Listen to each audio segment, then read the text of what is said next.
Okay, so I've pressurised the pump with the top coat acrylic polyurethane. I've put 45 pound over the air motor, which is quite significant in relation to pressure. I have a 1/4 inch whip, a 3/8 paint line. Remember what I said about safety gear? So what I need now is a pair of overalls. I will need a respirator. I will need a head sock. So what you can do is you can use calico socks or these cotton socks. What they're designed to do is keep overspray off you and also appropriate a good fit for the mask itself and stops my beautiful white locks from going blue. So as far as the atomisation is concerned, the appropriate safety equipment, the safety's on the gun, the pump's ready to go. I'm going to spray a small section on this and then Sam is going to come in and continue spraying. What I wish to do prior to putting the safety gear on is to ensure that you understand what we're looking for in relation to transfer efficiency. So remember what I said, if we've selected our tip size in conjunction with the solvent and the product itself, again in relation to the data sheet, I have pressure over the pump, 45 pound, and I have the tip here which is done up by hand. Safety's off, I can pull the trigger. So, where do I start? What do I do? Here's the big wall I need to spray. Where on earth would I begin? Would I start at the bottom? Would I start at the top? Well, basically what you'll do is you'll cut it in, top and bottom. Make sure you get any thin edges, which can be exposed, and you'll flick a small amount of product along those thin edges, and then you'll fill it in. The one thing to remember with polyurethanes too is that there is an induction time and there also is a drying time or a flash time needed for the product to settle, for the solvents to be released from the product. So you won't just try and put 50 microns, if the spec says 50 microns of top coat, you wouldn't put 50 microns straight on there, because on a warm day like this, the product's already relaxed from the heat. If I spray 50 microns on there, ultimately it'll run. So I put a light coat of blue on, leave it to flash, which in this case would be 5 to 10 minutes, then come back and probably look for the additional 40 microns that I'm after to give me a total film build. So, would I pull the trigger out here? I pull the trigger in there. What do? Basically what you'll do is you'll get yourself off the surface. There's no breeze through here. Now if there was wind, I'd have to be closer. So what I'm looking for now is the establishment of the capacity of my tip. So with the airless hose, with nice long curves, no crimps, I can pull the trigger. So I make sure that I've got a good stance. Now remember, with airless spraying, it's not just a matter of pulling the trigger and going like this. As you see on the renovation rescue jobs, what I want you to do is you need to stay in an automated position. What I mean by that is, if I'm spraying down, I have to bend down, turn and come back up again, turn, come back up again, and down, and up and down, and so forth, with half and half overlaps of the tip. So just to give an indication of what I'm talking about, here we are blue on white. You can see easily what I'm about to do. So if I stand out here and pull the trigger, we have a squirt, and then we have this atomization, which is not a full film formation. So I'm too far away. If I turn the pressure up, it'll probably accommodate it from back here.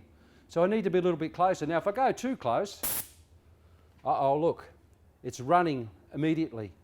But look at the shape here. The shape here indicates to me that that tip is in good repair. If that tip was in poor repair, basically what I'd have is a sharp radius on each end of the tip, and also too, it would run significantly in the middle. So that tip is in good repair.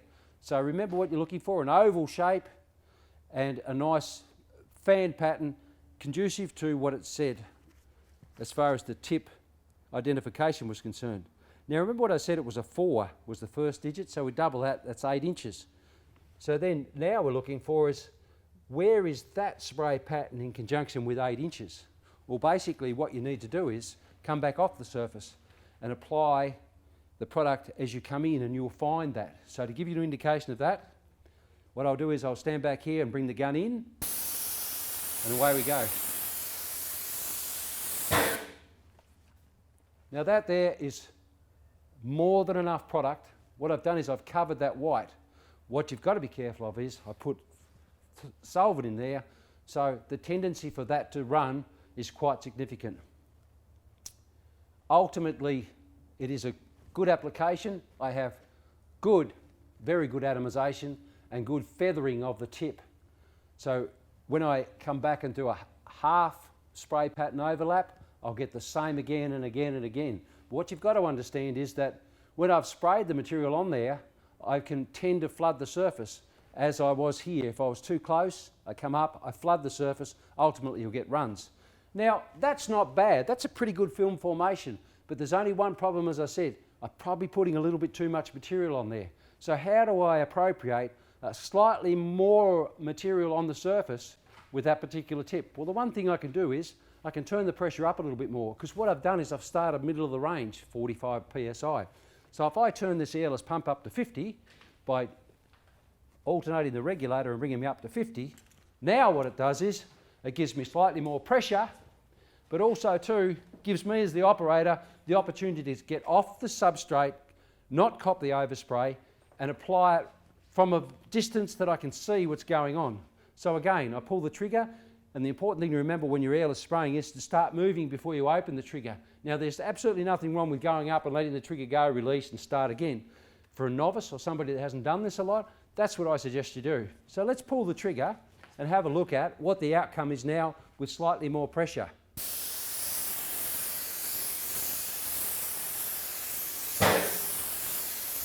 So now I have better film formation. I have a good light sparse coating, and I have enough product on there to eliminate runs. What I'll do now is I'll leave that for 10 minutes, come back and hit that up again to achieve my film thickness.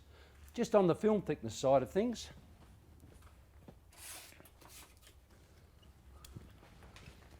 because I'm looking for a thickness, I'll need to utilise what we call a wet film comb. It's in segmented increments to enable me to identify how much wet film thickness I've achieved on the surface. So in this instance, because it's a top coat, what it's going to be is inherently thin. So primarily I'll be in the smaller increments from 25 microns up to 250. Do you think I'd have 250 on there? Not a chance. What I would have ultimately is about 45 microns, and that's exactly what we've got. So we follow that through until we see there's no longer a wet edge of the comb, and that indicates to us how much film we've got on there. So we know that where we are in relation to our application. It's imperative you know how much paint you're putting on. And there's absolutely nothing wrong within the job of seeing these wet film comb marks as you go through, because that, to anybody else, the inspector, gives them an indication that yes, he has been keeping a check on his application.